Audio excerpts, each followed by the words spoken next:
পাথরটা অনেক ভারী পাথর, এই পাথরটা এই ঢেউয়ের বিপক্ষে অনেক কাজ করবে। এটা নিউটনের তৃতীয় সূত্র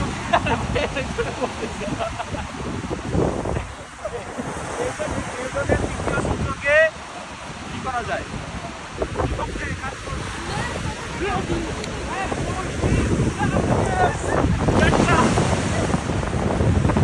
ভারী পাথর যত হবে তত বেশি লাভ দেওয়া যাবে, কারণ এখানে বিপরীত দিকে একটা ঢেউ আসছে। ওকে, আরেকবার। এই পাথরটা দেখেন, এটা আমার হাতের থেকেও অনেক বড়। আমি যদি এই পাথরটা মারতে পারি এটা অনেক দূর যাবে, কিন্তু কথা হচ্ছে দেখি পারি কিনা।